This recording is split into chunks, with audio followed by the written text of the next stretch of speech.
Hi all welcome back to Kanasu cooking YouTube channel. ಎಲ್ಲರೂ ಹೇಗಿದ್ದೀರಾ? ಎಲ್ಲರೂ ಚೆನ್ನಾಗಿದ್ದೀರಾ ಅಂತ ಭಾವಿಸ್ತೀನಿ. ಬನ್ನಿ ಇವತ್ತು ಪಡವಲಕಾಯಿ ಅಥವಾ ಅಡ್ಲಕಾಯಿ ಸಾಂಬಾರನ್ನ ಹೇಗೆ ಮಾಡೋದು ಅಂತ ನೋಡೋಣ. ಇದು ಒಂದು ರೀತಿ ಕರಿ ರೀತಿ ಇರುತ್ತೆ, ಮುದ್ದೆ ಜೊತೆನೂ ತುಂಬ ಚೆನ್ನಾಗಿರುತ್ತೆ. ಇಡ್ಲಿ, ದೋಸೆ, ಪೂರಿ ಎಲ್ಲದಕ್ಕೂ ಬೆಸ್ಟ್ ಕಾಂಬಿನೇಷನ್ ಆಗಿರುತ್ತೆ. ನಾನು ಆಲ್ಮೋಸ್ಟ್ ನಮ್ಮ ಹಳ್ಳಿಗಳ ಕಡೆ ಯಾವ ರೀತಿ ಸಾಂಬಾರುಗಳನ್ನ ಮಾಡ್ತಾರೆ ಅನ್ನೋದನ್ನೇ ನಿಮ್ಮ ಜೊತೆ ಶೇರ್ ಮಾಡ್ಕೋತೀನಿ. ಒಂದ್ಸಲ ಟ್ರೈ ಮಾಡಿ, ಎಲ್ಲ ನಾಟಿ ಸ್ಟೈಲಲ್ಲೇ ಇರುತ್ತೆ, ನೀವೇ ತುಂಬ ಇಷ್ಟಪಡ್ತೀರಾ. ಟ್ರೈ ಮಾಡಿದ ನಂತರ ಹೇಗಿತ್ತು ಅಂತ ಕಮೆಂಟ್ ಮೂಲಕ ತಿಳಿಸೋದು ಮರಿಬೇಡಿ. ಹಾಗಾದರೆ ಬನ್ನಿ ಸಾಂಬಾರನ್ನ ಹೇಗೆ ಮಾಡೋದು ಅಂತ ನೋಡೋಣ. ಮೊದಲಿಗೆ ಸಾಂಬಾರಿಗೆ ಮಸಾಲೆ ರೆಡಿ ಮಾಡ್ಕೋಬೇಕಾಗತ್ತೆ. ನಾನಿಲ್ಲಿ ಒಂದು ಟೊಮೆಟೊನ ರುಬ್ಬೋದಕ್ಕೆ ಸೇರಿಸ್ಕೊತಾ ಇದ್ದೀನಿ. ನಂತರ ಸ್ವಲ್ಪ ಕಾಯಿ ತುರಿ, ನಂತರ ಸ್ವಲ್ಪ ಕೊತ್ತಂಬರಿ ಸೊಪ್ಪನ್ನ ಸೇರಿಸ್ಕೊಂಡು ರುಬ್ಬೋದಕ್ಕೆ ಎಷ್ಟು ಬೇಕು ಅಷ್ಟನ್ನ ನೀರನ್ನ ಸೇರಿಸ್ಕೊಂಡು ಇದನ್ನ ನುಣ್ಣಗೆ ರುಬ್ಕೋತಾ ಇದ್ದೀನಿ. ನಿಮಗೆ ಬೇಕು ಅಂತಂದರೆ ಹುರ್ಗಡ್ಲೆನಾದರೂ ಇದಕ್ಕೆ ಸ್ವಲ್ಪ 1 ಟೇಬಲ್ ಸ್ಪೂನ್ ಆಗೋಷ್ಟು ಸೇರಿಸ್ಕೊಳ್ಳಿ. ನಾನಿಲ್ಲಿ ಹುರ್ಗಡ್ಲೆ, ಚಕ್ಕೆ, ಲವಂಗ ಏನೂ ಸೇರಿಸ್ತಾ ಇಲ್ಲ. ಇಷ್ಟೇ ಮಸಾಲೆಗೆ ಸಾಂಬಾರು ತುಂಬ ಚೆನ್ನಾಗಿರುತ್ತೆ. ನಂತರ ನಾನಿಲ್ಲಿ 2 ಪಡವಲಕಾಯಿನ ಕಟ್ ಮಾಡ್ಕೊಂಡು ಸೇರಿಸ್ಕೊಂಡಿದ್ದೀನಿ. ನಾನಿಲ್ಲಿ ಅದರಲ್ಲಿ ಇರೋವಂಥ ತಿರುಳನ್ನ, ಬೀಜಗಳನ್ನ ತೆಗೆದಿಲ್ಲ. ನಿಮಗೆ ಬೇಕು ಅಂತಂದರೆ ತೆಕ್ಕೋಬೋದು. ನಂತರ ಒಂದು ಸೌತೆಕಾಯಿನ ಸಿಪ್ಪೆ ಎರೆದ್ಬಿಟ್ಟು ಸೇರಿಸ್ಕೋತಾ ಇದ್ದೀನಿ. ನೋಡಿ, ಈ ಶೇಪಲ್ಲಿ ನಾನು ಕಟ್ ಮಾಡ್ಕೊಂಡಿದ್ದೀನಿ. ನೀವು ಬೇಕು ಅಂದರೆ ಬರೀ ಪಡವಲಕಾಯಿಲಾದರೂ ಮಾಡ್ಕೋಬೋದು. ಈ ರೀತಿ ನಾವು ಸೌತೆಕಾಯಿನ ಸೇರಿಸೋದ್ರಿಂದ ಸಾಂಬಾರು ಟೇಸ್ಟ್ ಇನ್ನೂ ಚೆನ್ನಾಗಿರುತ್ತೆ. ಒಂದ್ಸಲ ಟ್ರೈ ಮಾಡಿ, ನೀವೇ ತುಂಬ ಇಷ್ಟಪಡ್ತೀರಾ. ನಂತರ ಒಂದು ಸ್ವಲ್ಪ ಉಪ್ಪನ್ನ ಸೇರಿಸ್ಬಿಟ್ಟು ನೀಟಾಗೆಲ್ಲ ಮಿಕ್ಸ್ ಮಾಡ್ಕೊಳ್ಳೋಣ. ಅಂದರೆ ಪಡವಲಕಾಯಿಲಿರೋ ಅಂಥ ನೀರಿನ ಅಂಶ ಎಲ್ಲ ಬಿಟ್ಕೋಬೇಕು. ಅದಕ್ಕೋಸ್ಕರ ಪಡವಲಕಾಯಿ ಮತ್ತು ಸೌತೆಕಾಯಿಗೆ ಸ್ವಲ್ಪ ಉಪ್ಪನ್ನ ಸೇರಿಸ್ಬಿಟ್ಟು ನೀಟಾಗೆಲ್ಲ ಮಿಕ್ಸ್ ಮಾಡಿಬಿಟ್ಟು ಒಂದು 10 ನಿಮಿಷ ಅದನ್ನ ಹಾಗೆ ಸೈಡಲ್ಲಿ ಇಡಬೇಕಾಗತ್ತೆ. ನಾವು ಸಾಂಬಾರು ಮಾಡಲಿಕ್ಕೂ ಮುಂಚೆ ಒಂದು 15 ನಿಮಿಷ ಮುಂಚೆ ಈ ರೀತಿ ರೆಡಿ ಮಾಡಿಬಿಟ್ಟು ಸೈಡಲ್ಲಿ ಎತ್ತಿಡಬೇಕಾಗತ್ತೆ. ಆವಾಗ ಅದರಲ್ಲಿ ಇರೋವಂಥ ನೀರಿನ ಅಂಶ ಎಲ್ಲ ಬಿಟ್ಕೊಳ್ಳುತ್ತೆ. ನಂತರ ನಾನಿಲ್ಲಿ ಕುಕ್ಕರಲ್ಲಿ ಹೇಗೆ ಮಾಡೋದು ಅಂತ ತೋರಿಸ್ಕೊಡ್ತಾ ಇದ್ದೀನಿ. ಒಂದು ಕುಕ್ಕರ್ನ ಇಟ್ಕೊಂಡಿದ್ದೀನಿ. ಅದಕ್ಕೆ 2 ಟೇಬಲ್ ಸ್ಪೂನ್ ಆಗುವಷ್ಟು ಅಡುಗೆ ಎಣ್ಣೆನ ಸೇರಿಸ್ಕೊಳ್ಳೋಣ. ನಂತರ ಸ್ವಲ್ಪ ಸಾಸಿವೆನ ಸೇರಿಸ್ಕೊತಾ ಇದ್ದೀನಿ. ಸಾಸಿವೆ ಸಿಡಿದ ನಂತರ ಒಂದು 5 ಎಸಳು ಬೆಳ್ಳುಳ್ಳಿನ ಜಜ್ಜಿ ಸೇರಿಸ್ಕೊತಾ ಇದ್ದೀನಿ. ನಂತರ ಒಂದು ದಪ್ಪ ಸೈಜ್ ಈರುಳ್ಳಿನ ಸ್ಲೈಸಾಗಿ ಕಟ್ ಮಾಡ್ಕೊಂಡು ಸೇರಿಸ್ಕೊತಾ ಇದ್ದೀನಿ. ಈರುಳ್ಳಿ ಕಲರ್ ಚೇಂಜ್ ಆಗೋವರೆಗೂ ಫ್ರೈ ಮಾಡ್ಕೋಬೇಕಾಗತ್ತೆ. ಕೆಲವೊಬ್ಬರಿಗೆ ಸೌತೆಕಾಯಿನ ಬಳಸ್ಕೊಂಡು ಸಾಂಬಾರನ್ನ ಮಾಡ್ಲಿಕ್ಕೆ ಗೊತ್ತಿರೋದಿಲ್ಲ. ನೀವು ಒಂದ್ಸಲ ಈ ರೀತಿ ಸಾಂಬಾರನ್ನ ಮಾಡಿ, ಟೇಸ್ಟ್ ಅಂತೂ ತುಂಬ ಚೆನ್ನಾಗಿರುತ್ತೆ. ನೀವೇ ಇಷ್ಟಪಡ್ತೀರಾ, ಅಷ್ಟು ಚೆನ್ನಾಗಾಗುತ್ತೆ ಸೌತೆಕಾಯಿ ಹಾಕೋದ್ರಿಂದ ಪಡವಲಕಾಯಿಗೆ. ನಂತರ ಸ್ವಲ್ಪ ಕರಿಬೇವಿನ ಸೊಪ್ಪನ್ನ ಸೇರಿಸ್ಕೊಂಡು ಫ್ರೈ ಮಾಡ್ಕೊತಾ ಇದ್ದೀನಿ. ನಂತರ 2 ಟೊಮೆಟೊನ ಸಣ್ಣದಾಗಿ ಕಟ್ ಮಾಡ್ಕೊಂಡು ಸೇರಿಸ್ಕೊತಾ ಇದ್ದೀನಿ. ಸ್ವಲ್ಪ ಉಪ್ಪನ್ನ ಸೇರಿಸ್ಕೊಳ್ಳೋಣ, ಟೊಮೆಟೊ ಬೇಗ ಸಾಫ್ಟ್ ಆಗುತ್ತೆ. ನಾನಿಲ್ಲಿ ರುಬ್ಬೋದಕ್ಕೆ 1 ಟೊಮೆಟೊನ ಸೇರಿಸ್ಕೊಂಡಿದ್ದೀನಿ. ಅದಕ್ಕೋಸ್ಕರ ಸಾಂಬಾರಿಗೆ 2 ಟೊಮೆಟೊನ ಸೇರಿಸ್ಕೊತಾ ಇದ್ದೀನಿ. ಆದಷ್ಟು ಹುಳಿ ಟೊಮೆಟೊನ ಸಾಂಬಾರಿಗೆ ಉಪಯೋಗಿಸಿ, ಸಾಂಬಾರು ಟೇಸ್ಟ್ ತುಂಬ ಚೆನ್ನಾಗಿರುತ್ತೆ. ನೋಡಿ, 1-2 ನಿಮಿಷ ಚೆನ್ನಾಗಿ ಫ್ರೈ ಮಾಡಿದ ನಂತರ ಟೊಮೆಟೊ ಎಲ್ಲ ಚೆನ್ನಾಗಿ ಸಾಫ್ಟ್ ಆಗಿದೆ. ಈ ಟೈಮಲ್ಲಿ 2 ಮೀಡಿಯಮ್ ಗಾತ್ರದ ಆಲೂಗೆಡ್ಡೆನ ಸಿಪ್ಪೆ ಎಲ್ಲ ತೆಗೆದುಬಿಟ್ಟು ಸಣ್ಣದಾಗಿ ಕಟ್ ಮಾಡ್ಕೊಂಡು ಸೇರಿಸ್ಕೊತಾ ಇದ್ದೀನಿ. ನಿಮಗೆ ಬೇಕು ಅಂತಂದರೆ ಸಿಪ್ಪೆ ಸಮೇತನಾದರೂ ಉಪಯೋಗಿಸ್ಕೋಬೋದು. ನಾನಿಲ್ಲಿ ಈ ಸಾಂಬಾರಿಗೆ ಸಿಪ್ಪೆನ ರಿಮೂವ್ ಮಾಡಿಬಿಟ್ಟು ಸೇರಿಸ್ಕೊಂಡಿದ್ದೀನಿ. ನಂತರ ಪಡವಲಕಾಯಿನ ಸೇರಿಸ್ಕೊಳ್ಳೋಣ. ನೋಡಿ, ಸೈಡಲ್ಲೆಲ್ಲ ಕಾಣಿಸ್ತಿದೆ ನೀರು ಯಾವ ರೀತಿ ಬಿಟ್ಕೊಂಡಿದೆ ಅಂತ. ಆ ನೀರೆಲ್ಲ ಸಾಂಬಾರು ಜೊತೆ ಸೇರಿಕೊಂಡ್ರೆ ಚೆನ್ನಾಗಿರೋದಿಲ್ಲ. ಅದಕ್ಕೋಸ್ಕರ ಆ ನೀರೆಲ್ಲ ಬಿಟ್ಕೋಬೇಕು. ಅದಕ್ಕೋಸ್ಕರ ನಾವು ಉಪ್ಪನ್ನ ಬೆರೆಸ್ಬಿಟ್ಟಿಡ್ತೀವಿ. ಪಡವಲಕಾಯಿನ ಕಟ್ ಮಾಡುವಾಗ ಮೇಲ್ಗಡೆ ಇರೋವಂಥ ಸಿಪ್ಪೆನ ಎರೆದ್ಬಿಟ್ಟು ಸೇರಿಸ್ಕೋಬೇಕಾಗತ್ತೆ. ಅಂದರೆ ಚಾಕುದಲ್ಲಿ ಸ್ವಲ್ಪ ಹಿಂಗೆ ಎರೆದ್ರೆ ಸಿಪ್ಪೆ ಎಲ್ಲ ನೀಟಾಗಿ ಬಂದ್ಬಿಡುತ್ತೆ. ಆ ವೈಟ್ ಕಲರ್ ಇರುತ್ತಲ್ವ ಸಿಪ್ಪೆ, ಅದು ನೀಟಾಗಿ ಎರೆದ್ಬಿಟ್ಟು ನಾವು ಕಟ್ ಮಾಡ್ಕೋಬೇಕಾಗತ್ತೆ. ನೋಡಿ, ಎಷ್ಟು ನೀರು ಬಿಟ್ಕೊಂಡಿದೆ ಅಂತ. ಸೌತೆಕಾಯಿ ಮತ್ತು ಪಡವಲಕಾಯಿ ಎರಡರಲ್ಲೂ ಆಲ್ಮೋಸ್ಟ್ 1 ಟೀ ಕುಡಿಯೋ ಗ್ಲಾಸಲ್ಲಿ 1 ಗ್ಲಾಸ್ ಆಗುವಷ್ಟು ನೀರು ಬಿಟ್ಕೊಂಡಿದೆ. ಆನಂತರ ಪಡವಲಕಾಯಿನ 1-2 ನಿಮಿಷ ನೀಟಾಗಿ ಫ್ರೈ ಮಾಡ್ಕೋಬೇಕಾಗತ್ತೆ.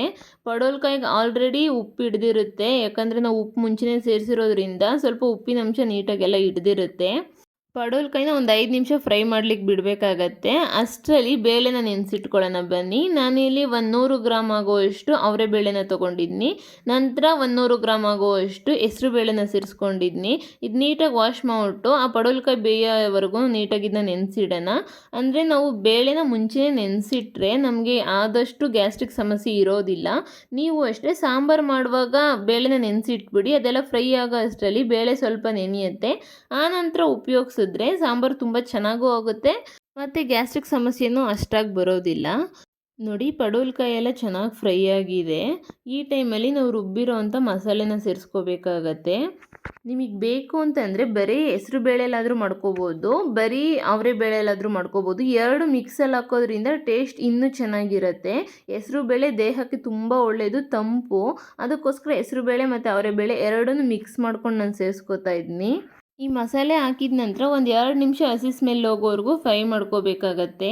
ನಾನು ಇಷ್ಟೇ ಸಾಂಬಾರಿಗೆ ಮಸಾಲೆನ ಯೂಸ್ ಮಾಡೋದು. ನಾನು ಹೆವಿ ಮಸಾಲೆ ಹಾಕ್ಬಿಟ್ಟು ನಾನು ಸಾಂಬಾರನ್ನ ಮಾಡೋದಿಲ್ಲ. ಯಾವಾಗಲೂ ಲೈಟಾಗಿ ಮಸಾಲೆನ ಸೇರಿಸ್ಬಿಟ್ಟು ಸಾಂಬಾರನ್ನ ಮಾಡ್ಕೊಳ್ಳೋದು.